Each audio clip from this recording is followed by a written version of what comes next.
Now, this is the largest settlement agreement in Canadian history, and you just heard a bit of the Indigenous Services Minister in that clip. And for more, we're now joined by Patty Hajdu from the foyer of the House of Commons. Minister, thank you for being with us. Great to be here. Now, the courts obviously have approved this compensation deal. I'm wondering what you hope it can do now for Indigenous people who came into contact with child welfare services in the past and who are covered by this deal. Yeah, I think, listen, like any compensation package, this is an acknowledgement of the harm that was caused. And certainly survivors of that system have talked for a very long time of the kinds of things they've experienced as a result of the discrimination in the system.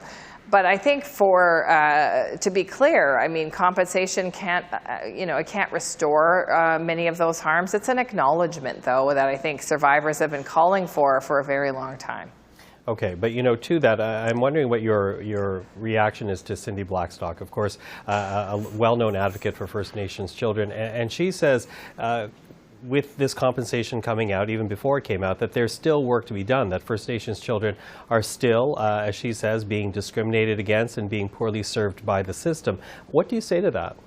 Well, I would first of all thank Dr. Blackstock, the litigants Mashum and Trout, who I had a chance to meet, by the way, at a ceremony just yesterday here in Ottawa, and of course the AFN and the many litigants they represented for their ongoing commitment and advocacy. This isn't easy to advocate when, in fact, you're representing a class of people that have experienced similar discrimination as you have. But what I would say to Dr. Blackstock and to others is that the commitment of Canada is strong. The agreement in principle actually committed Canada not just to compensate individuals harmed, but to work on reforming the system so that the child welfare system would end that discrimination, would be better suited to support families and children, and would ultimately result in people reaching their full potential. Okay, and when you talk about reforming, there is that additional $20 billion beyond the compensation that is meant for reform. How do you see that money being used and how quickly?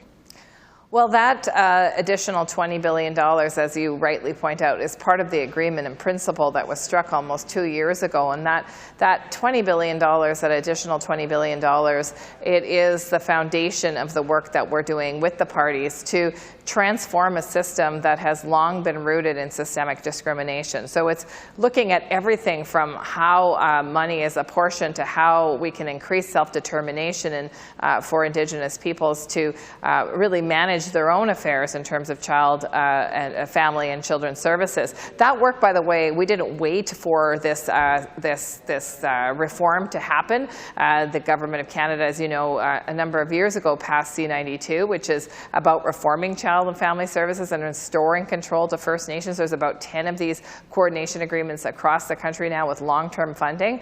But this is really a reflection of how all of the department's work needs to be adjusted and transformed so it's more rapid, it's more equitable, and it certainly has a better lens of self-determination. Will any of that go towards the Jordan Principles cases? Because now that this settlement has approved, there will in all likelihood be greater attention paid to those cases that are taking longer to settle than the 12 to 48 hours that the government is meant to have to process the claims? Certainly, look, the majority of Jordan's principal settlements are being processed very quickly, but you're right, there's still a backlog. And I hear about that from families in my own riding in Thunder Bay Superior North and from practitioners who are trying to access services.